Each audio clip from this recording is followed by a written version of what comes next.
Salut les gros bidous. Je vous avoue, c'est pas la grande forme pour moi en ce moment, aussi bien physiquement que moralement. Et ben en cette période de petits coups de déprime, j'ai complètement craqué avec le Kawaii Tarot.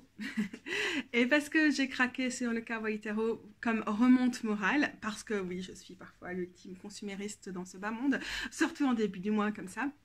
Bah, je me suis dit que peut-être vous avez aussi envie de plonger là-dedans. C'est la vidéo avec le moins de prise de tête possible. C'est juste une vidéo qui me ramène de la douceur. En tout cas, c'est un tarot qui me ramène de la douceur dans une période où je me sens pas très bien. Et juste l'idée là, c'est de vous en partager un petit peu.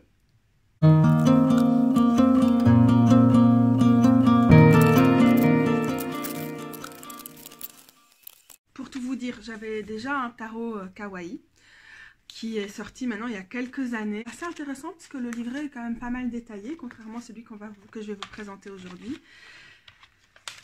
Et si j'arrive à tirer... Ah ouais, alors voilà quoi, c'est mal foutu ce truc. Donc c'est un tout petit jeu, ce kawaii, qui était paru précédemment et qui comporte des images très minimalistes. Il y a un intérêt pour les tarots minimalistes. C'est pas un tarot que j'utilise. Je me suis toujours dit, ah, quand j'aurai l'occasion de le filer à une amie, je le ferai. C'est pas vraiment un truc qui se revend, quoi. Ça n'a pas vraiment de valeur. Enfin, je sais qu'on vend tout et n'importe quoi maintenant sur Vinted et pour des prix d'or, pour des trucs qui sont pas en très bon état. Mais c'est pas ma philosophie. Il est assurément mignon, mais ça n'a rien à voir par rapport à ce nouveau kawaii tarot ici présent. En fait, je l'ai découvert, je crois, ce week-end sur la chaîne... Non, je ne l'ai pas découvert. J'en avais déjà entendu parler sur la chaîne de Lisa Papes. J'étais en mode, oh, on dirait que c'est la même personne qui fait un tarot avec plus de cartes, ou plus détaillé. Je ne suis pas certaine, pas très intéressée par le truc. Et puis, je vois la review de Lisa Papes. Et donc, regardez-moi ces grosses licornes ici. En réalité, il y a plein de représentations de petits animaux kawaii, super gros. Et en fait, comme grossir le tarot, c'est quand même une de mes préoccupations principales et qu'a priori je table plutôt sur les humains humaines, bah, j'avais trop envie en fait de la mignonitude de ce truc-là maintenant tout de suite. Et sur Amazon NL, il était qu'à 13 €.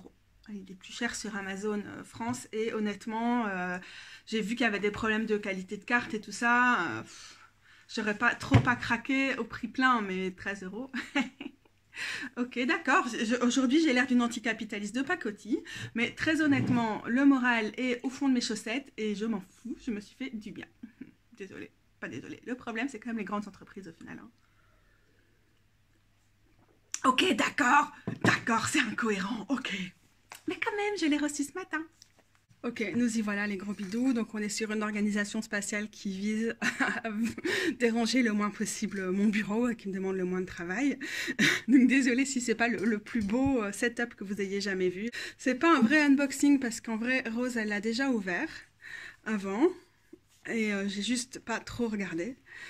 Mais voilà, alors elle m'a fait remarquer, elle m'a dit, tu voudras que je vernisse le truc parce que en fait, moi ça se voit pas sur mes doigts, enfin si on voit mes autres taches, la couleur des teints, ce que j'avais du coup déjà vu dans la vidéo de Lisa Papes qui avait pas mal d'encre qui avait des teints sur les bords. Voilà, comme ça.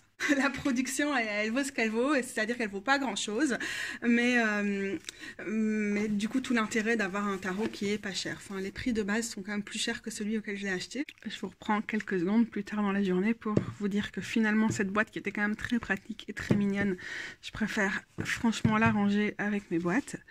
Et j'ai choisi ce petit pochon qui a le côté très mignon qui va bien avec le tarot. Donc comme la plupart de mes pochons, c'est Rose qui l'a fabriqué. Alors celui-là, il a un truc très spécial. Comme souvent je prends mes tarots dans mon sac en balade et aussi là où il y a ma gourde qui risque parfois de couler et tout ça, elle m'a fait un truc imperméable. Donc à l'intérieur c'est un tissu normal et à l'extérieur c'est de la récup d'un parapluie. Et le parapluie lui-même, c'est de la récup parce que c'était une personne qui l'avait oublié chez nos voisins voisines et comme elles n'ont jamais retrouvé qui avait perdu le parapluie chez elles nous l'ont filé. Et puis du coup, à un moment, comme il était cassé, comme la plupart des parapluies qui se retournent malheureusement, Rose s'est dit que ce serait vraiment rigolo de pouvoir en faire un pochon à tarot. Jusqu'ici, je le laissais plutôt de côté, histoire de pouvoir le sortir en fonction de mes besoins et donc de mettre en vitesse un tarot dedans si je pensais qu'il risquait de prendre la pluie. Même parfois, quand je les transporte directement dans leur boîte et pas dans un pochon, je le mets comme une protection supplémentaire. C'est marrant, là, on a une des parties du parapluie. Mais pour le coup, comme pour l'instant, je suis en rade, je suis un peu en manque parce que Rose, elle en a pas fait depuis plus d'1 an. Je me suis dit que celui-là irait juste très très bien avec le kawaii. En tout cas, j'adore et c'est surtout un plaisir d'avoir des sacs qui sont faits intégralement à la main, c'est-à-dire qu'elle coud tout juste à la main sans machine, quoi. C'est quand même incroyable. Les illustrations sont faites par Loulou Mayo et cette personne, c'est aussi une boîte qui fait vraiment pas mal de trucs dans le genre kawaii, des trucs de coloriage et tout ça. Et c'est une personne qui est basée, je pense, à Londres ou en tout cas au Royaume-Uni, et qui est d'origine taïwanaise, ce qui est quand même très très important quand on sait que par rapport autour du kawaii, c'est quand même pas très très rare d'avoir de l'appropriation culturelle qui parfois est quand même dérangeante. Alors, une autre chose que je peux vous montrer, c'est que donc la qualité des cartes, c'est vraiment carton, pas beaucoup de flexibilité, donc elles vont s'abîmer extrêmement vite. Et vous voyez, comme on a souvent aussi maintenant dans les tarots, ils sont imprimés en 2 tas. Et on voit souvent soit une différence de couleur, soit une différence dans le pli. Et là, on a les deux d'ailleurs, parce que c'est pas le même blanc, je sais pas si vous voyez. Vraiment peut-être pas la chose sur laquelle on veut se concentrer ici, mais quand même juste pour mentionner les aspects techniques. C'est quand même, donc on respecte tout à fait bien le système du tarot et tout, mais il y a quand même une réflexion qui est menée sur le fait de les revoir, de se les approprier. Donc par exemple là on a des fruits qui peuvent nous faire penser à la traditionnelle grenade sur ces cartes-là. On a des eaux mais qui sont sous forme de nuages, et donc ça nous fait penser à des choses traditionnelles hein, aussi. Là on pourrait avoir le fameux livre que la grande prêtresse tient habituellement. Pour moi, elle est un peu trop propre sur elle, cette impératrice, par exemple. Ça va pas forcément résonner avec mes interprétations, mais voilà, on a le clin d'œil hein, avec ces espèces de petits pimpins là qui tiennent le symbole de Vénus. On a encore une fois le retour des grenades, la rivière qu'on voit souvent sur la carte, des espèces d'épis qui vont aussi nous faire penser à Déméter et aux récoltes et tout ça. Mais oui, c'est vrai que ce côté propre sur elle qui porte sa petite fraise et tout ça, le caniche, c'est peut-être pas ce que je pense en premier lieu quand je pense à l'impératrice, mais peut-être ça nous fait justement un lien avec l'empereur qui est pas inintéressant non plus. Donc voilà, il y a la symbolique qui est présente et puis en même temps on est dans autre chose et l'univers kawaii est quand même ce qui prime et ce qui est respecté et c'est génial quoi. Par exemple, pour l'hiérophante, que j'aime pas trop quand on a un accent qui est exclusivement sur la question de la hiérarchie, du dogme, d'une personne qui est responsable du savoir et des initiés, là on est sur autre chose, on a davantage la notion de mentor, d'enseignant, d'enseignante et de transmission, et en même temps tout est tellement fun. Moi ça me fait plaisir, il faut pas oublier que c'est une carte qui est associée en astrologie au taureau, et donc aussi c'est une carte vénusienne, et là je retrouve peut-être davantage les correspondances astrologiques dans une version comme celle-là du hiérophante. Donc on a le cute évidemment avec les amoureuses, on dirait que c'est quand même joli hein, avec le serpent ici sur l'arbre de la connaissance, ces pommes qui ressemblent aussi plutôt à des tomates, et puis ici les petites flammes sur l'arbre de l'autre côté. Donc c'est quand même, moi j'aime bien quand on retrouve des symboliques classiques et qu'en même temps la première chose qu'on voit en voyant cette carte, c'est pas les symboliques habituelles de la carte, c'est cette mignonitude, et ça doit être mignon, c'est kawaii. Là, le chariot, ça me fait penser, je sais pas vous, si vous êtes de ma génération, au dessin animé Pousselina qu'on regardait quand on était enfant, où les fées étaient tirées sur leur petit... Oui, donc il y avait un char comme ça pour amener les saisons, mais bon, vous vous souvenez, si vous avez regardé Pousselina, comme les grenouilles étaient ultra creepy, malaisantes, genre limite... quand même assez trigger quoi dans ce dessin animé, c'était douloureux hein. Quand elle voulait enlever la pauvre Pousselina et on avait des mecs violents et tout, c'était horrible. La force, j'aime bien quand la force est très luxuriante au niveau de la végétation.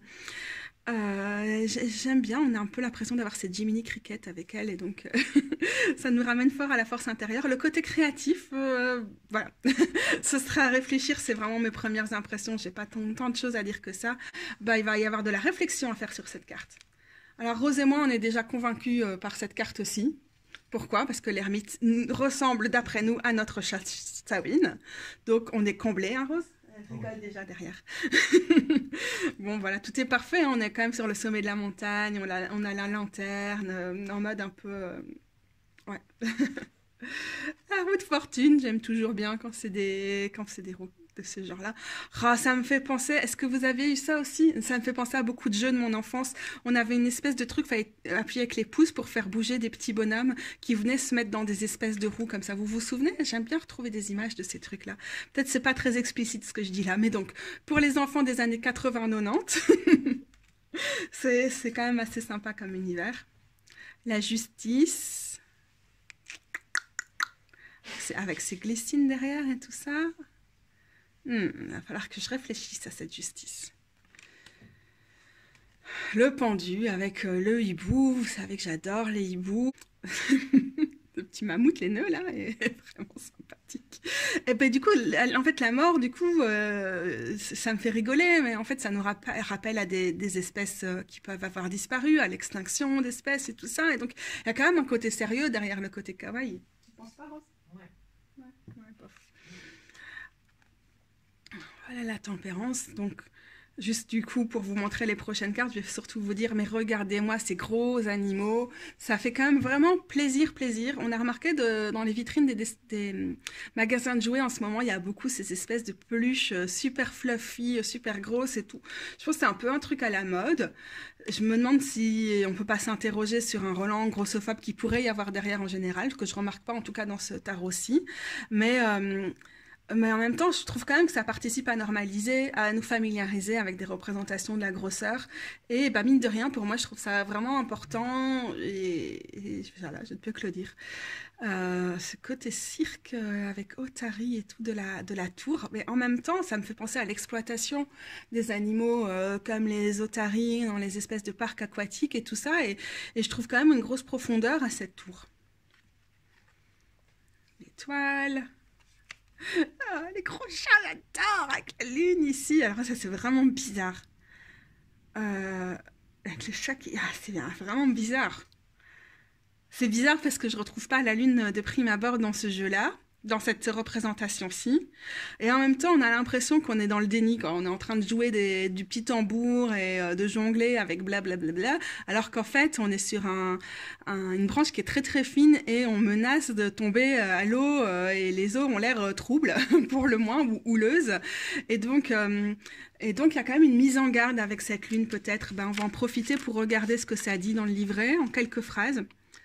Parfois, un rêve est juste un rêve, mais à d'autres moments, un rêve peut être un signal de ton imagination qui suggère qu'il y a de nouveaux chemins ou qui est un signal, une mise en garde.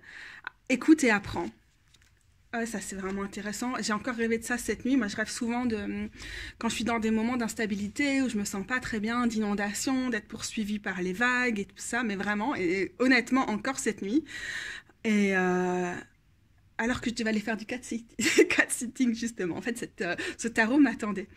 Et donc, oui, je vois bien ça hein, dans les rêves, les moments où on est juste en train de se balader tranquille et en même temps, on a ce gros signal de l'inconscient ou bien, ouais, on va dire de l'inconscient qui est en mode... attention, en fait, tu es en train de déborder, tu peux pas être dans le déni tout le temps. Donc, non, c'est intéressant comme lune. Le soleil. Oh là là, les grosses licornes, quoi. Jugement. Il y aura beaucoup à creuser. Ah, le monde est vraiment splendide. J'aime bien. Et encore une fois, c'est pas n'importe quoi de choisir de représenter ces animaux. Je trouve que ça a une signification. La baleine, et la chasse à la baleine, par exemple, ça nous rappelle qu'en fait, on est dans des écosystèmes qui sont menacés, mais que chaque partie de l'écosystème est indispensable, ce qui est aussi une des leçons du monde, je pense.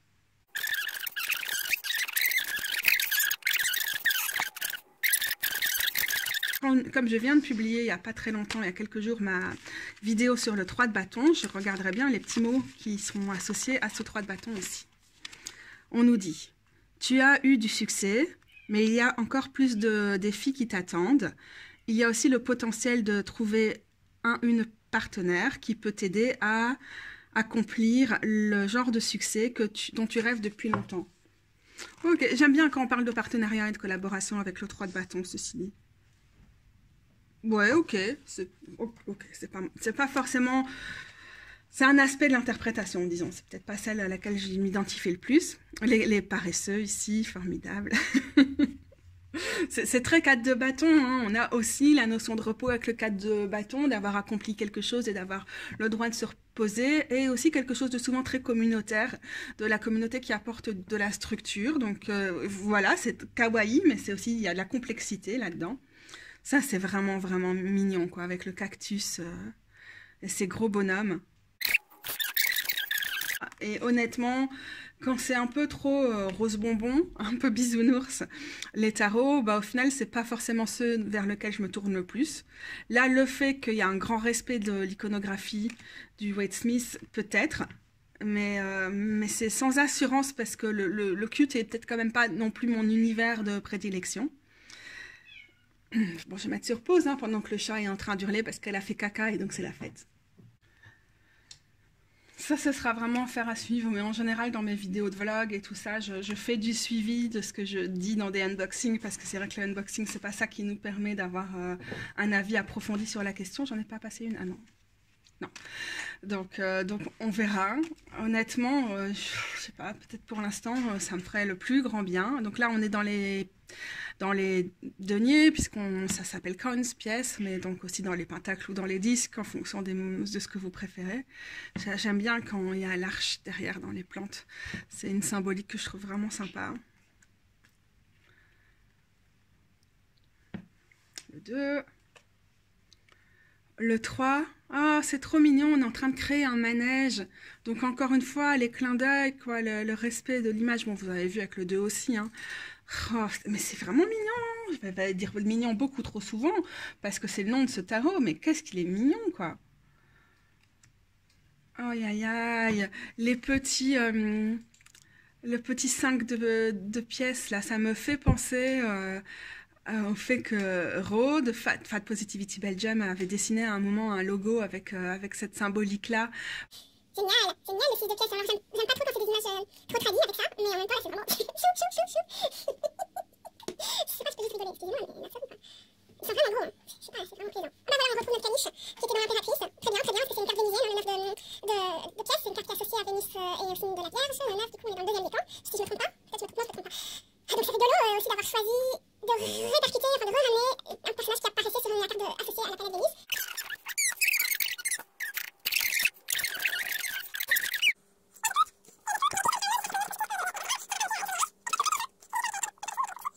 Oh, le gros phoque sur sa petite banquise qui est en train de fondre et qui est tout seul. Mais moi, franchement, je trouve fort des échos à la question climatique, en fait, dans ce tarot. Je trouve ça très important.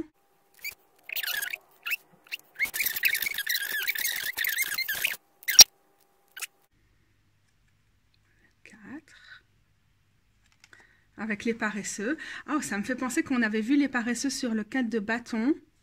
Et je me demande si dans les symboliques des animaux, on aurait aussi quelque chose de l'ordre de sur chacun des quatre, par exemple, c'est les mêmes animaux qui reviennent. Bah non, regardez, dans les pentacles, par contre, c'était pas les paresseux. Le 5... Le 5 d'épée. Je sais pas de ce que je pense vraiment du fait qu'on a une souris qui est en train de défendre son gâteau. Mais c'est quand même choupi. Ah, le 6. Le 7. C'est rigolo parce qu'on a encore... Ouais, on avait déjà la question de la bouffe dans une partie des autres cartes, mais associé aux épées, c'est rigolo en fait que l'enjeu à chaque fois qui va mettre la main sur la bouffe.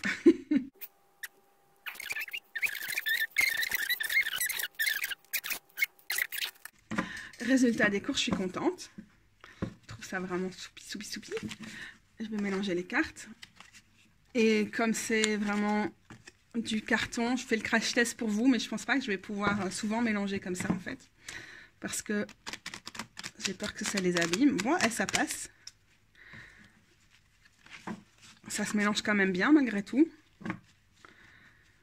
c'est pas toujours que le fait que les cartes soient fines ou cartonnées et tout, c'est pas forcément gage de mauvaise qualité. On peut avoir l'impression qu'elles sont plus fragiles, mais c'est pas toujours le cas. Mais là, avec le fait qu'il y a l'encre qui part déjà dans le coffret, puis le fait que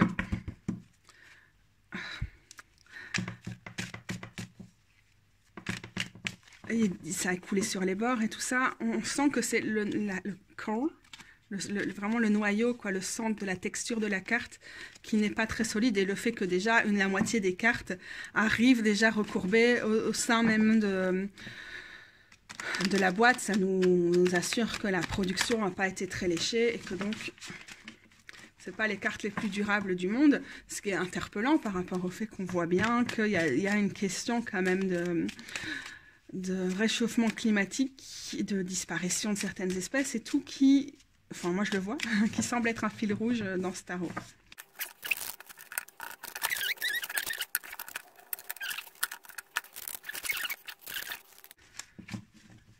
Et donc en fait maintenant, je vous emmène dans la partie où je vais tirer ma carte du jour et l'interpréter avec vous, en tout cas dans les grandes lignes.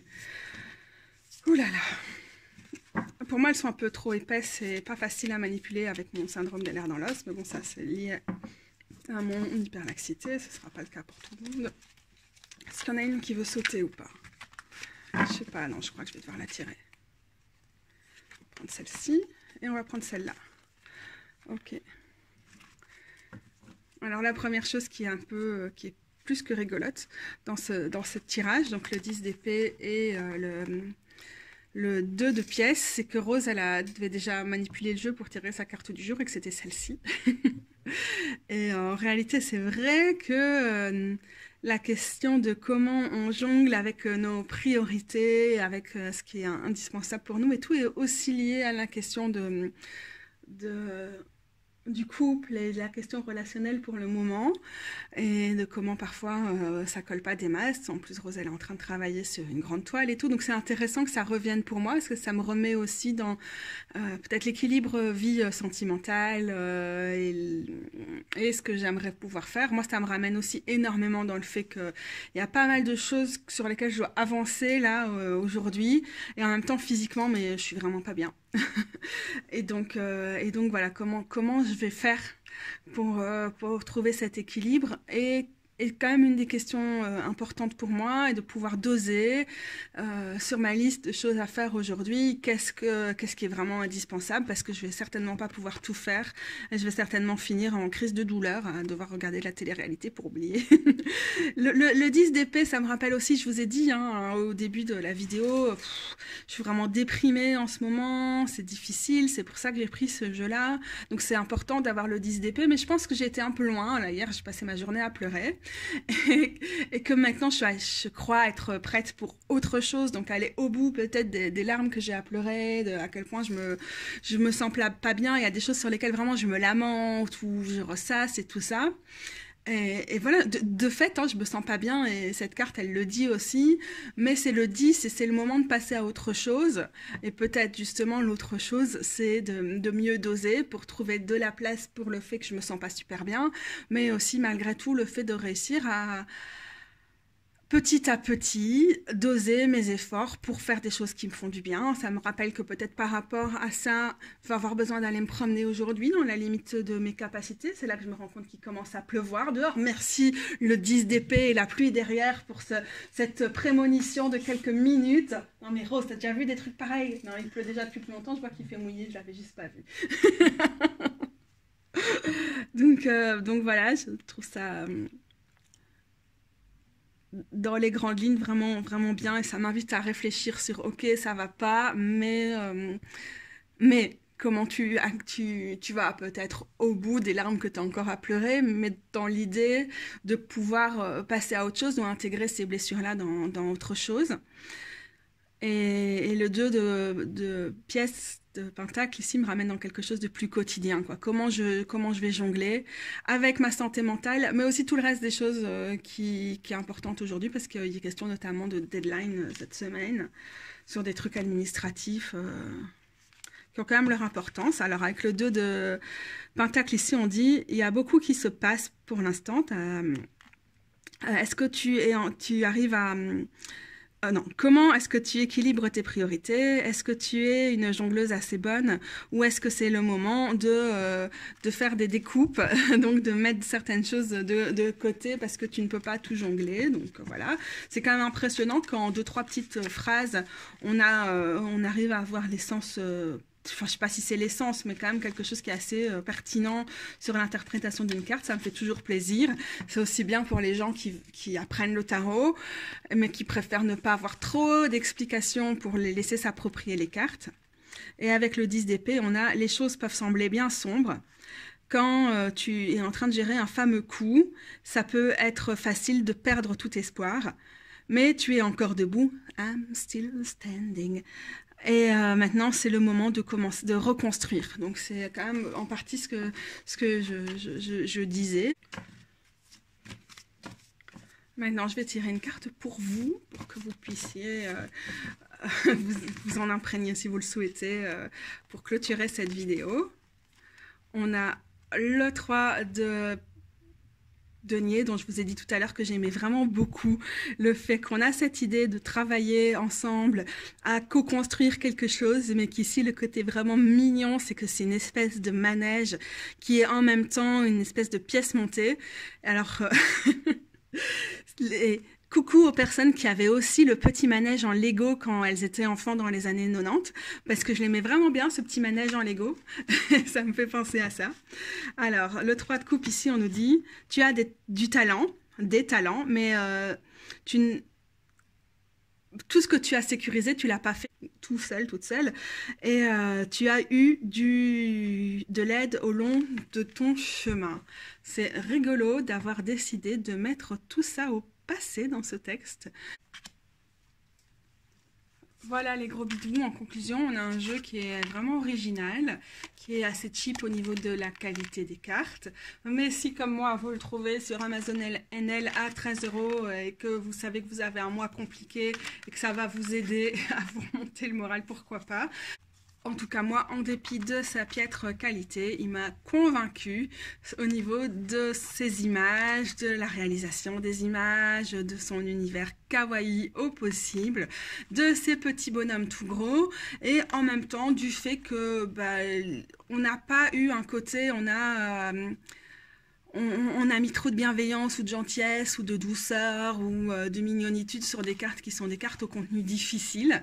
L'image, elle reste mignonne, mais je trouve pas qu'on passe à côté de la profondeur de certaines cartes. D'ailleurs, même pour les cartes dites positives, comme celle-ci par exemple, on passe pas non plus à côté du fait que y a des couches d'interprétation et qu'une carte qu'on considère souvent comme positive n'est pas forcément pour autant simple ou sans facettes ou facile à gérer, hein, parce que souvent les cartes positives nous confrontent aussi à des choses.